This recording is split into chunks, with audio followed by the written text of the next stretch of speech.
오늘 인생의 방향타를 누가 쥐고 계십니까? 라는 제목으로 함께 은혜를 나누겠습니다. 여러분, 바로 며칠 전 뉴스에 신안 앞바다에서 여객선 한 척이 무인도에 좌초되는 그 뉴스를 들으셨을 겁니다. 다행히 인명피해 없이 승객들은 다 무사히 구조가 되었습니다. 조사에 따르면 운행 책임자가 사고 직전 이 방향을 변경해야 되는데 자동 이 항해 시스템에다가, 항법 시스템에다가 이걸 설정을 해놓고 핸드폰을 보다가 일어난 사고였어요. 심지어 그 조타실 안에 선장이 있어야 되는데 선장도 없어서 이 사고가 난 겁니다. 정말로 큰 사고로 이어질 뻔했는데 정말 하나님의 은혜였습니다. 저는 이 사고를 가만히 지켜보면서 우리 인생에 대해서 좀 생각을 해보았습니다. 세상이라는 바다 위에 우리 인생이라는 배가 떠 있는데 그 배의 방향타를 놓치면 파도에 휩쓸리고 방황하게 되지요. 우리의 인생의 방향타를 돌려야 할 때 돌리지 않으면 암초를 만나게 됩니다. 그 방향타를 아예 손을 놓아버리면 그 배는 조류가 가는 대로, 바람이 부는 대로, 파도가 치는 대로 흘러 떠내려가는 거죠. 오늘 말씀은 우리 인생이 실제로 그러할 수 있다고 경고하고 있습니다. 우리 또한 이 세상에서 흘러 떠내려갈 수 있는 그런 배와 같은 존재라고 말하는 겁니다. 우리 1절을 통해서 확인해 보겠습니다. 같이 읽습니다. 시작. 그러므로 우리는 들은 것에 더욱 유념함으로 우리가 흘러 떠내려가지 않도록 함이 마땅하니라. 아멘. 하나님께서는 천사를 비롯하여 그 누구에게도 구원자의 사명을 맡기시지 않으셨습니다. 오직 그 아들 예수 그리스도에게 이 막중한 구원의 사역을 맡기셨습니다. 우리는 그분이 탁월하심을 알고 있습니다. 그분은 탁월한 구원자 되시지요. 그래서 우리가 하나님의 자녀됨으로 그분의 탁월성을 우리 또한 추구할 수 있게 되었고, 또 마지막 날에 같은 상속자로서 하나님 나라를 상속받는 지위에 있게 되었습니다. 그래서 우리는 이 예수님의 탁월함을 이어받아서 하나님 보시기에 심히 좋았더라, 이렇게 칭찬받는 삶으로 우리 모두 부름받았다는 것을 지난주에 제가 말씀을 전했었습니다. 기억이 나십니까? 그런 믿음의 공동체로 우리가 부름받았어요. 오늘 말씀은 그 사명을 받은 성도들에게 주어진 권면입니다. 이 권면은 히브리서 전체에서 아주 짧은 부분을 차지하고 있지만 히브리서를 읽고 묵상하는 여러 사람들에 따르면 히브리서 전체에 있어서 중요한 메시지 중에 오늘 2장 1절부터 4절이 손에 꼽힌다라고까지 말하고 있어요. 그만큼 중요한 귀한 말씀 앞에 우리 모두가 섰습니다. 오늘 마음 담은이 히브리서 기자의 이 권면을 우리가 살피면서 우리의 인생의 방향타 재설정할 수 있는 은혜가 우리에게 있었으면 좋겠습니다. 우리 인간은 하나님 앞에 예배하는 존재로 부름받았습니다. 그래서 웨스터민스터 소요리 문답 제1문에는 이렇게 이야기를 하지요. 인간의 제일된 목적은 하나님을 영화롭게 하는 것과 그분을 영원토록 즐거워하는 것이라고 정의하고 있습니다. 곧 우리는 하나님 앞에 예배하는 존재라는 거죠. 그래서 이 창조의 섭리대로, 창조의 목적에 따라 하나님의 위대하심을 찬양하고 하나님이 행하신 일들과 그 능력과 지혜를 경배하며 송축하게 되어 있습니다. 이것이 예전으로 표현된 것이 지금 여러분들 모여서 함께 드리는 이 예배인 것이죠. 우리는 또한 이 목적에 따라서 하나님이 정하신 날과 시간에 예배 드릴 뿐만 아니라 우리의 모든 삶이 주님의 것입니다 라는 그 고백을 삶 속에서 담아내게 되어 있습니다. 그래서 우리가 삶의 일상생활 가운데 말씀을 펴고 묵상하는 것으로부터 시작을 하여서 우리의 직업, 우리의 관계, 심지어 우리가 하는 생각까지 모든 영역에서 하나님을 영화롭게 하는 것이 우리 삶의 기쁨이 되고 즐거움이 되는 삶, 바로 이 부르심에 우리가 부름을 받았다는 거죠. 이것이 우리 인생의 제일 되는 목적입니다. 그런데 이것보다 더 중요한 우리의 의지적인 행위가 있어요. 그것은 바로 전적으로 주님께 우리의 삶을 위탁하는 겁니다. 전적인 위탁이 없는 예배는 온전한 예배가 아닙니다. 오히려 위선적인 신앙 행위가 될 수 있습니다. 전적으로 위탁해야 우리의 예배와 우리의 일상에서 드리는 삶의 예배가 온전해지는 것이죠. 이런 점에서 오늘 말씀은 예수 그리스도의 귀한 복음을 들은 우리가 세상에서 흔들리지 않도록 전적 위탁의 삶을 살아가라고 호소하고 있습니다. 그러면 우리는 어떻게 하면 우리의 구원을 이루신 탁월하신 주님께 최고의 예우, 삶의 예배를 드리면서 살 수 있을까요? 오늘 히브리서 기자는 아주 중요한 기초 두 가지를 우리에게 말하고 있습니다. 먼저 첫 번째로 그분께 확실하게 인생의 닻을 내리라 하는 겁니다. 시류에 휩쓸리지 말라는 거예요. 여기서 중요한 표현은 확실하게입니다. 대충이 아니라 확실하게. 이 당시에 예수님을 믿은 유대인들 점점 더 심해지는 그 핍박 때문에 고민했습니다. 로마 황제의 공권력에 의한 핍박도 서서히 보여지기 시작하고 특히 동족 유대인들이 예수를 믿었다는 이유로 배신자로 낙인 찍고 배반자로 불리게 되는, 그래서 생활 공동체 안에서 살아가기가 쉽지 않은 형편에 놓이게 되었습니다. 고민이 될 수 있는 상황이에요.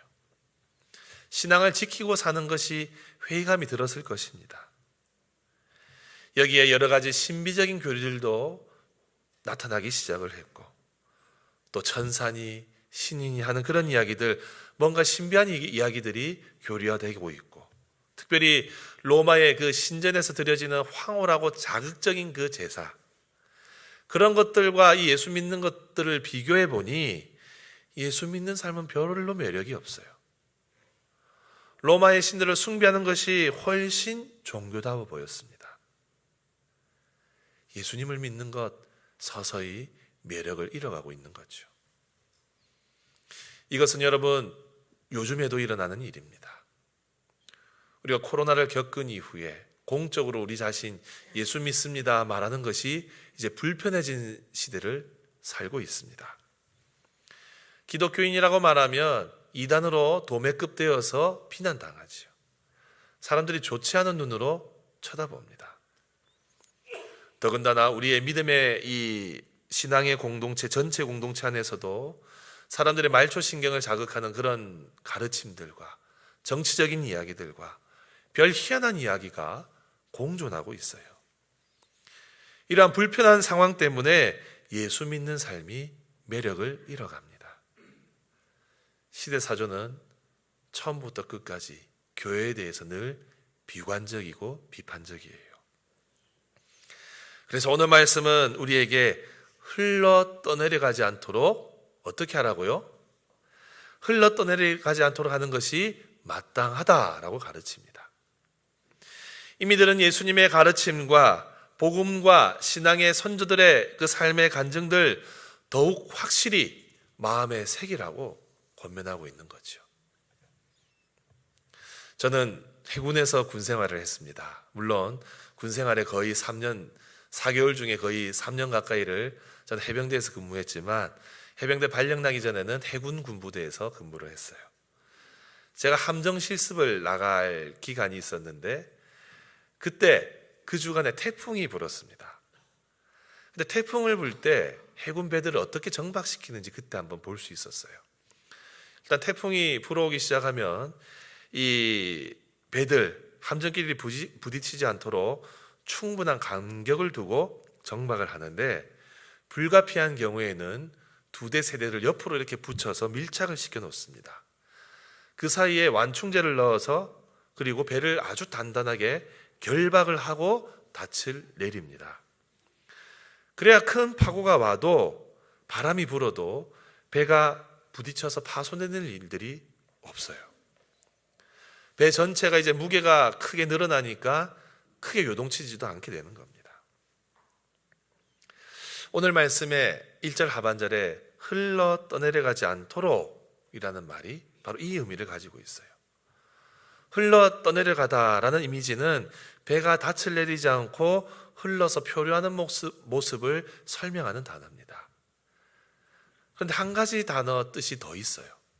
이것은 그릇에서 물이 새어나가 없어지는 누수 현상을 묘사할 때도 이 단어가 쓰입니다. 여러분 집에서 리퓨저, 우리 방향제 쓰시잖아요. 방향제 뚜껑을 열어서 방 한쪽 구석에 두고 있으면 향이 온 방을 가득 채웁니다. 그런데 그 병 안에 가득 이 방향제가 들어있는데 시간이 서서히 지나면 어떻게 되지요? 방향제의 양이 줄어들어 있어요. 결국은 다 말라버립니다. 바로 오늘 흘러 떠내려가지 마라 라는 단어 속에 이 뜻도 포함이 되어 있어요. 사랑하는 성도 여러분, 이 말씀을 우리 깊이 한번 묵상해 보십시다. 우리가 주님께 우리의 삶을 전적으로 맡기지 않으면 우리 인생은 바다 위에서 길을 잃고 파도에 휩쓸려 표류하는 배와 같습니다. 우리 인생을 전적으로 주님 앞에 맡기지 않으면 방향제가 서서히 증발하여 사라지는 것처럼 우리 인생도 고갈되어 버립니다. 여러분, 우리가 인생을 살면서 얼마나 많은 고민들을 합니까? 우리의 앞날을 놓고 얼마나 많은 생각들을 합니까? 우리는 매 순간 고민 속에서 살고 있습니다.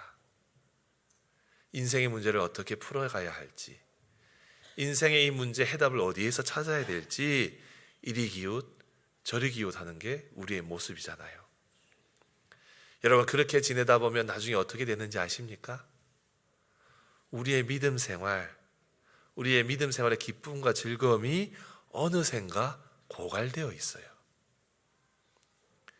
생업에 종사한다고 우리 주님을 삶의 중심에서 밀어내어 놓고 살 때도 많이 있습니다. 우리가 노방전도 나가서 전도해 보면 사는 게 바빠서 예수님 아직 좀 믿기가 어렵습니다 대답하시는 분들이 있습니다. 사실 우리도 마찬가지예요. 사는 게 바빠서 목사님 봉사하기가 쉽지가 않습니다. 돈 벌기 바빠서 목사님 예배만 겨우 그냥 옵니다. 우리가 인생을 살면서 또 빚을 내어 투자도 하기도 하고 빚을 내어 집을 사기도 하죠. 최근에 우리 학개서 말씀에 현대인들의 어떤 이 모습을 아주 냉철하게 이야기하는 구절이 있어요. 학개 선지자가 바벨론 포로 생활에서 돌아온 이스라엘 백성들, 처음에 성전 재건을 시작했다가 15년 이상 방치하고 있을 때 너희들의 집은 그렇게 판벽한 집에 거하면서 너희들은 그렇게 호화롭고 잘 꾸며놓고 있으면서 성전을 저렇게 방치하고 있는 것이 과연 옳으냐? 학개 선지자의 말이에요. 우리가 오늘날 가만히 보십시오. 우리가 우리 어떤 욕망과 욕심을 채우기 위해서 과도하게 투자하기도 하고 과도하게 집을 사기도 하고 거기에 올인하고 요즘 그게 시대의 사주지 않습니까? 거기에 휩쓸려서 우리가 살아가는 것.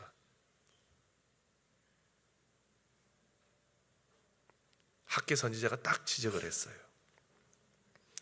자녀들 양육 잘하는 것, 자녀들 신앙교육이 중요하다고 하면서 실제로는 자녀들 학업에는 올인을 하는데 우리 믿음을 강화시키고 우리 자녀들 믿음 성장시키는 일은 적당히 하는 그런 우리의 모습을 보지 않습니까? 여러분, 이렇게 살다 보면 주님과의 관계는 서서히 멀어지고 내 인생은 고갈될 대로 고갈되어서 메말라버리는 이런 영적 탈수 현상. 여러분, 이것이 주님께 확실히 인생의 닻을 내리지 않았을 때 나타나는 현상입니다. 사랑하는 성도 여러분, 세상의 시류 만만치 않습니다. 조심해야 됩니다. 여러분, 우리는 세상의 시류에 휩쓸리지 말고 예수님이라는 인생의 항구에 우리 인생의 배의 닻을 확실히 내려놓아야 합니다. 그래야 우리 인생이 혼란스럽지 않고 정갈해져요. 불안과 근심과 걱정, 우울함 이 모든 것에서 자유해질 수 있습니다. 인생의 고난과 문제 앞에서 의연해질 수 있는 거예요. 여러분들의 인생은 지금 어디에 있습니까? 태평양 한가운데 헤매고 있습니까? 망망대해 세상의 바다에 표류하고 있습니까?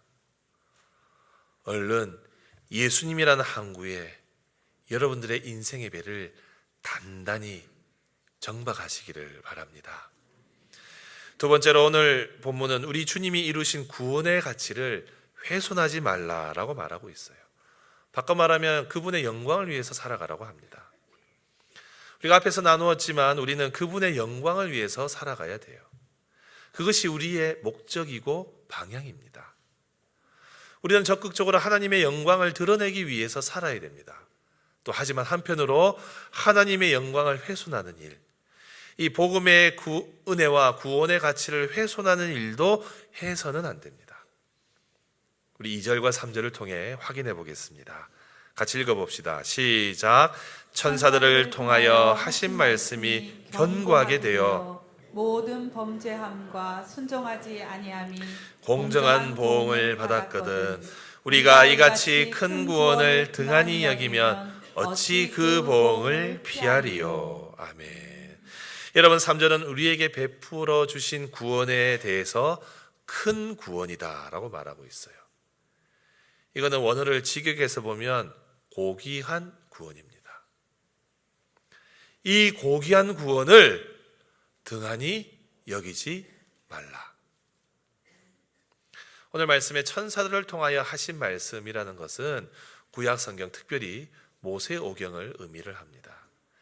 이 당시 유대인들은 이 모세가 받은 율법, 그리고 선지자들을 통해서 주신 하나님의 이 말씀은 천사들이 중개해 주었다라고 이해를 했습니다.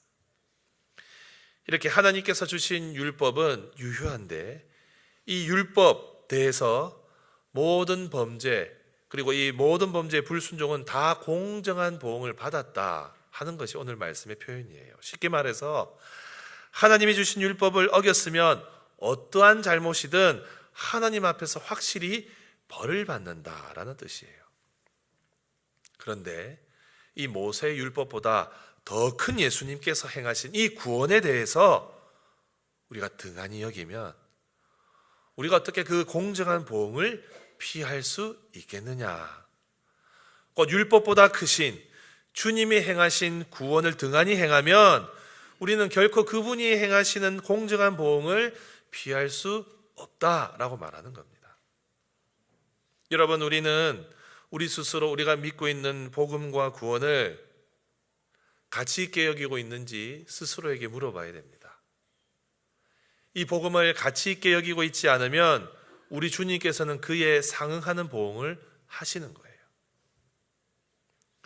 사무엘이 제사장으로 준비되던 어린 시절 엘리 제사장 가문이 그 귀한 사명을 감당하고 있었습니다. 하지만 하나님 보시기에 그 가문은 합당하지 않았어요. 그들은 하나님께 드려지는 제사를 가볍게 여겼고 그 아들들은 하나님 앞에 드려지는 예물에 대해서, 제물에 대해서 아주 모욕적인 일들을 행했습니다. 엘리 가문에 대한 이 하나님의 마음은 이미 떠난 상태였어요. 그들은 제사장 가문의 사명을 가볍게 여기는 죄를 저질렀습니다. 하나님께서는 그 엘리 가문에 대한 심판의 메시지를 사무엘을 통해서 주셨어요. 우리 사무엘상 2장 30절 다 같이 한번 읽어봅니다. 시작. 그러므로 이스라엘의 하나님 나 여호와가 말하노라. 내가 전에 내 집과 내 조상의 집이 내 앞에 영원히 행하리라 하였으나 이제 나 여호와가 말하노니 결단코 그렇게 하지 아니하리라. 나를 존중히 여기는 자를 내가 존중히 여기고 나를 멸시하는 자를 내가 경멸하리라. 아멘. 여러분, 오늘 말씀 마지막에 어떻게 말합니까? 나를 존중히 여기는 자를 내가 존중히 여기고 나를 멸시하는 자를 내가 경멸하리라. 하나님이 친히 말씀하셨어요.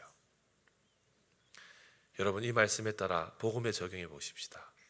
우리가 복음을 경멸하면 하나님이 우리를 경멸하십니다.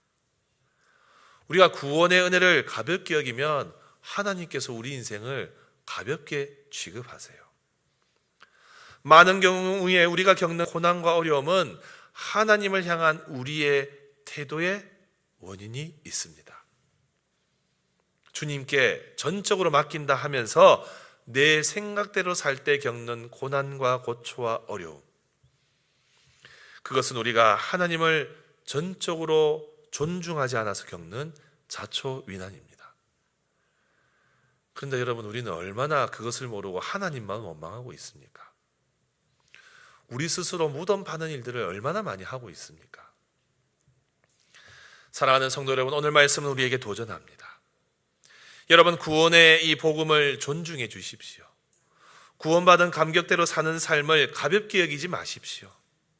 이 말씀은 우리가 주님을 믿는다 하면서도 실제로 삶의 여러 영역에서 주님을 의지하지 않고 있는 신앙생활에 그 참을 수 없는 가벼움을 경고하고 있는 거예요. 작은 말씀에도 순종하지 않는데 어떻게 하물며 큰 주님의 뜻에 순종할 수 있겠습니까? 작은 순종도 하지 않으면서 어찌 더 큰 영적인 삶을 기대할 수 있겠습니까? 작은 은혜에도 감사하지 않는 사람이 하물며 큰 은혜를 달라고 하면 하나님 과연 그걸 주시겠냐 하는 거예요. 우리가 구원의 은혜를 소중히 여기지 않으면 세상은 더 그 은혜의 가치를 무시해버립니다. 우리가 구원의 은혜를 존중하지 않으면 세상도 그것을 가볍게 여기고 하나님의 영광 가려지게 되는 겁니다. 그러므로 여러분, 복음을 존중히 여겨주십시오. 주님께서 이루신 구원의 은혜를 존중해 주십시오. 그 구원의 감격에 겨워 사는 삶을 여러분들 가볍게 여기지 마십시오. 우리가 주님 앞에 이 무거운 마음을 가지고 존귀하게 그 주님이 행하신 일들에 대해서 마음을 쓰고 행동할 때에 그것이 우리의 삶을 변화시키는, 또 주님 앞에 최고로 올려드리게 되는 믿음의 고백, 예배가 될 줄로 믿습니다. 사랑하는 성도 여러분, 오늘 말씀 3절 4절을 저는 결론으로 삼으려고 합니다. 인생의 방향타를 주님께 쥐어드리십시오. 그때 주님의 동행하심을 생생하게 체험합니다. 우리 3절과 4절을 통해 확인해 보겠습니다. 우리 다른 번역본 성경도 같이 보겠는데 먼저 오늘 본문 읽어보겠습니다. 시작. 이 구원은 주로 말씀하신 바요 들은 자들이 우리에게 확증한 바니 하나님도 표적들과 천사들과 여러 가지 능력과 및 자기의 뜻을 따라 성령이 나누어 주신 것으로서 그들과 함께 증언하셨느니라. 아멘. 조금 표현을 바꿔서 우리 유진 피터슨 목사님의 이 메시지 성경에 있는 걸로 한번 다시 읽어보겠습니다. 읽어봅시다. 시작. 이 구원의 메시지는 가장 먼저 주님이 직접 전해주셨고 그 다음은 주님께 들은 이들이 우리에게 정확히 전해 주었습니다. 하나님께서도 성령을 통해 여러 은사 곧 모든 표적과 기적을 자기 뜻에 따라 주심으로 이 구원의 메시지를 확증해 주셨습니다. 아멘. 여러분, 오늘 말씀은 정확합니다. 예수님께서 친히 구원의 말씀을 선포해 주셨고 그 선포된 말씀을 들은 자들이 우리에게 정확히 전해 주었고, 그리고 지금 이 2000년이 지나는 이때에도 성령님을 통하여서 우리가 믿게 되었고, 또 하나님께서도 우리 믿게 된 우리를 위해서 여러 표적과 이적과 여러 가지를 통하여서 우리에게 이 구원의 메시지를 확증시켜 주신 것, 여러분, 이것이 바로 우리의 믿음의 생활이죠. 여기서 우리는 소망을 발견합니다. 여기서 우리는 신앙생활의 소망과 복음의 능력을 확인합니다. 복음을 듣고 하나님의 말씀을 받은 대로 살면 이미 우리는 그 주님의 말씀을 직접 받은 것과 매한가지예요. 이 구원의 은혜를 경험한 신앙의 선조들의 간증을 듣는 것과 마찬가지라는 겁니다. 지금도 여전히 우리 주님께서는 성령님을 통하여 그분의 능력을 행하고 계시고 은사를 행하고 계시고 심지어 이자까지 행하셔서 우리가 믿는 이 복음의 삶을 확증하고 보증해 주고 계십니다. 여러분, 바로 이것이 신앙생활이에요. 그래서 신앙생활은, 여러분 따라해 봅시다. 신앙생활은 결국 하나님이 동행하신다는 것을 동행하신다는 것을 실감하는 것입니다. 실감하는 것입니다. 여러분 명심하십시오. 우리 인생을 인도하시는 복음의 힘을 체험하는 것, 하나님이 동행하신다는 것을 실감하는 것이 바로 믿음 생활입니다. 머릿속으로 성경의 지식을 많이 넣어놓는 것이 믿음 생활 아니에요. 그 머릿속에 넣은 이 하나님의 말씀이 내 삶 속에서 실제로 구현되는 것, 실제로 나타나는 것을 실감하는 것, 여러분 이것이 믿음 생활입니다. 그래서 여러분, 오늘 3절 4절 말씀은 우리 하나님께서 은밀하게 속삭이는 주님의 음성으로 새롭게 정리할 수 있어요. 이 말씀에 따르면 우리 주님께서 이렇게 우리에게 귓전에 속삭이고 계십니다. 지금도 복음을 가진 너희들에게 나의 능력과 은사를 가지고 특별한 일을 내가 행하고 있단다. 그래서 너희가 간직하고 사는 그 십자가의 복음을 너희가 사는 일상의 모든 순간 속에서 내가 보증하고 있단다. 우리 성령 하나님이 우리와 동행하시면서 복음으로 인해 변화된 우리의 삶을 지켜주고 계세요. 이것이 오늘 이 말씀을 받는 우리에게 주님이 속삭이시는 음성입니다. 사랑하는 성도 여러분, 인생의 방향은 하나님의 품 안에서 끝이 납니다.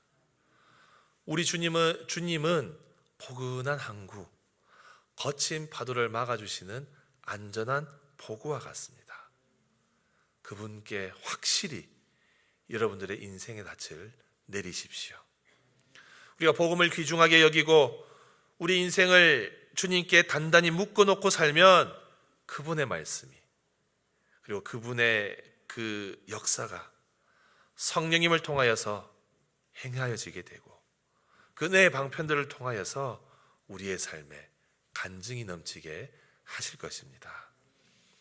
우리의 삶 전체를 걸고 말씀대로 살 때 이 은혜와 능력이 임합니다.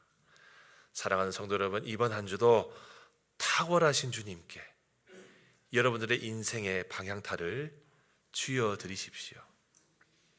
그때 우리 인생의 배를 안전하게 운행하시는 그 하나님의 은혜와 능력이 날마다 시시때때로 우리의 삶에서 넘쳐날 줄로 믿습니다. 인생의 방향타 주님께 맡겨서 주님이 운행하시는 우리 인생이 되시기를 주님의 이름으로 축복합니다.